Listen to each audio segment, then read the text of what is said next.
Hey guys, Crew Blind Wave back. I'm Rick. I'm Calvin. I'm Aaron. We just saw Halloween 2018. Yep. What is all this? Trick or treat! Halloween candy. It's not hot. You can't have sugar, and I don't eat. Can't have this. It's just for the benefit of the camera. Alright, so we just saw the movie. We're going to have a quick non-spoiler review that gives you guys a general thought of the movie. And we'll have a spoiler review coming out soon in the future. So keep your eye open for that. Alright, so what did you guys think of the movie? Well, we should set it up. You and I are big fans of the series. Yeah, I've seen all of them except for Rob Zombie's movies. I haven't seen any of those. Likewise. I've seen all the older ones, even 3, which isn't in the main part of the series. Well, and then like I've seen 4, 5, and 6, which depending on how you look at it, isn't in the main part of the series either. It's really confusing. It jumps around a bit. But yeah, I've seen them. Michael Myers is just a scary icon right there with Jason and Freddy Krueger. Yes, really the first slasher movie as we know it today. I mean, there was Texas Chainsaw Massacre, which is much different. Yeah, it is. Although it's more sort just of on the the precursor. gory side, right? It doesn't show gore, actually. Does it not? No, when people think of that movie, they think gore, but it's shot in such a way, it's all in your mind. Right. Gotcha. So it's all insinuated gore. Halloween, though, was very much about the stalk. Gotcha. It's more about the suspense building up to the kill itself rather than about the kill. Yeah, one of John Carpenter's early movies, and though he didn't direct this one, still had the iconic soundtrack he created with the theme. Yes. The yeah. I like that. I also love the text that they use in the movie, too, because in this movie, it was just straight out of the old Halloween movie. So was the opening. Like the font and everything? In the original, it was just that jack-o'-lantern. Yeah. Yeah. And this was a nice twist. It was all rotted, you know. Yeah. 20 years old or whatever, 30 years, however long it's been. 40 years. Right? That's right. That's what they said on the... But a sort of reverse shot of it unrotting back to whole. Going back. And then I loved, there was a little gap in the tooth, and then the eye was a little weird. And it wasn't clear what it was until it was just the light, and you could see it was Michael Myers and his knife. I don't know if you guys caught that. I didn't catch that. That makes more in sense. the eye. I saw the little pumpkin nose, and I'm like, kind of looks like a knife there or something. But I didn't notice the eye was anything different. So Very cool. Gotcha. That's cool. All right. So with that, Calvin hasn't seen any of the Halloween movies. I've seen the original. Okay. Because Jamie Lee Curtis, that's kind of cool. So I checked that out, and then I learned later that it was her debut role, right? Yeah, that was like her first role coming out. They got her as an unknown actress. So A lot of actresses starting in horror movies. Yeah. But that's good because this movie is set up as a direct sequel to the first movie, ignoring everything else. Did it ignore the second one? Yes. Okay, it did.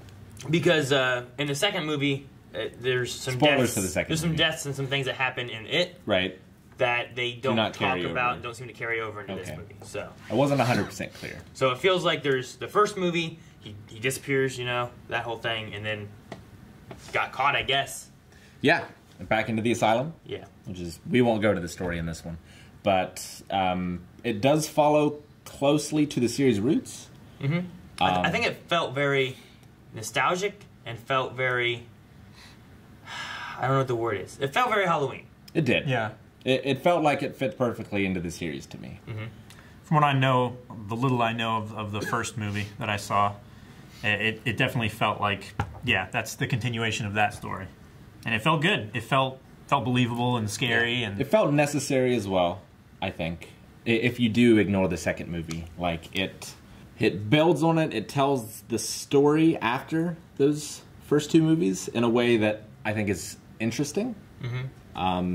That I wanted to know, even though I didn't know I wanted to know it. Yeah. Yeah. Well, the fact, too, that like it's got a 40-year gap, you know?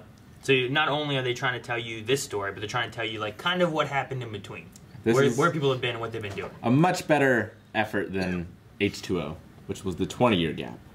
Yeah. And they tried to do the same exact thing. In that one, they took place, it was 1 and 2, and then there was like a 20-year gap, and then that one happened, and it brought back Jamie Lee Curtis for that. So, with this one here, I think they did a pretty good job with filling in the gaps. They've changed some stuff to make it work and everything for what they're wanting to tell with this story, but I think it goes pretty well, and I think it works really well. There's one thing that's a little weird that I'll talk about in the spoiler review that I wasn't sure about because it seemed to be a staple point in the Halloween series, I felt like, but maybe not.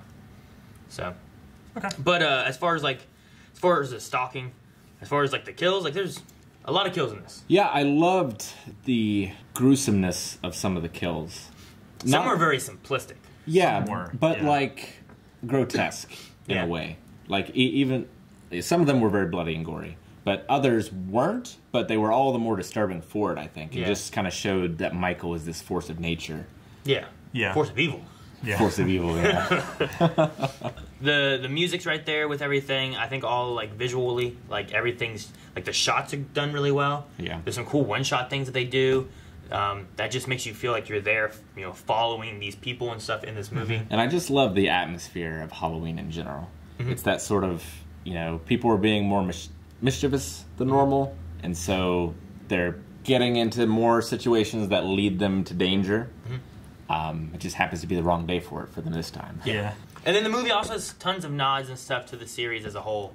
Not just like one or two, but like throughout the series and whatnot. Definitely. And a very interesting tie in one of the major characters that I did not expect. It was very cool. Obviously, Professor Loomis isn't in it. Yeah, I mean, I think that actor himself died back around like Halloween 5 or 6 or something like that. So Gotcha. that the actual actor I think passed away around then. Yes. But yeah, so there's a story though with him that involves, you know, what's been going on with Michael and where he's been and where Laurie's been and all that. So as far as the movie as a whole, like I think it was pretty good. I think it's a fun movie to go and see. Like if you're wanting to have like a little frightening movie. Yeah. I think it reaches that point of like Halloween, the first Halloween, of being like, man, it's kind of scary. This, you know, that high pitched like squeal thing that it does sometimes for Halloween. Like it just gets you, and you're just like, oh shit. It's amazing after all this time and all the exposure and all the memes, Michael can still feel threatening. Yeah. You know, and that's, I think, the biggest strength of this movie, in that he doesn't feel like the piss was taken out of him. Yeah, he doesn't feel like a joke. Yeah. Yeah. Like he was in Manhattan. Well, that's Jason. Yeah. But no, I was going to say, Jason like, X. Nightmare on Elm Street and even Friday the 13th both kind of got into more of a campy feel. Yeah. Where I don't really feel like Halloween ever really got too much of a campy feel. I think that it always kind of went for that first movie's, like, feel. Trick or treat, motherfucker. And this one definitely goes for that. And it doesn't have like that campy, like, oh, it's more comedy than it is. Even though it has a... Danny McBride. Yeah, Danny McBride was working as one of the writers for it and stuff. Yeah. So. But it also doesn't go in the direction of like the new Evil Dead, and then it just tries to push that gore envelope to like 11 either. Yeah. It uses a lot of the same tricks as the original, but it subverts your expectations of them. Yeah. I think it works really well.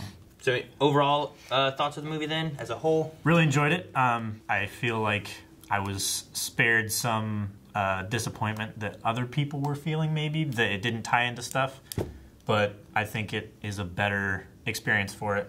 Okay. So Not being muddied by all for that not stuff. knowing any of the Halloween lore or anything, really, like you feel like it did well? Yeah, very well. Yeah. And then Rick, being someone who's watched a lot of the Halloween movies multiple times. I think it did great. I mean, past the second one, it's all kind of thrown away anyway, as far as the story goes, to be honest. They change a lot to fit that movie, but not necessarily for the betterment of the franchise, I think. So I don't mind losing all that stuff. Like, if there's any series to go back to the roots and ignore some of the later stuff, this is probably the series to do it. Yeah. I think it did it very well. Halloween is my favorite time of year. Halloween is one of my favorite movies, and I watch the original every year. I'll probably watch this one every year as well, I think. Cool. So, recommend it. Good. All right, so yeah, as far as seeing it in the theaters, if you like getting scared in the theaters, our theater was fairly empty, so there's just a couple people. One of my first big memories of seeing Halloween was seeing Halloween, I think it was 5, in theaters over in like Vienna or Parkersburg or something like that. The drive-thru. Yeah. It wasn't a drive. It wasn't like a drive-in or anything like that. It was. I remember going in a parking garage and parking, and then walking to a movie theater and eating there. And it was like this little window thing. I remember being next to it, which is I don't remember why. I don't think it was like a window, but in my head there was a window. Okay. And I'm watching Halloween, Michael Myers, and I kept looking at this window, like being scared. You know, like he's gonna come in and get me. Yeah. That's my first memory. So like being in the movie theater, seeing this was fun. It kind of took me back to like remembering that. I don't know. I must have been like 10 years old going to see one of the Halloween movies. I don't remember, but That's great. Yeah. But yeah. So as far as like seeing it in theaters with friends and everything, I think it's good. If you want to scare this Halloween, I would say watch it. Yeah. But at least whenever it comes out on DVD and stuff, and especially like next Halloween when it's already out, I recommend getting it. This is one to watch. That's a good one to get that creepy feel for. Definitely. Alright guys, so that's it for this review. If you guys want to see the actual spoiler review, stick around or check out, it might be one of these buttons down here, but it is coming. So make sure you subscribe so you don't miss it, and other reviews coming in the future.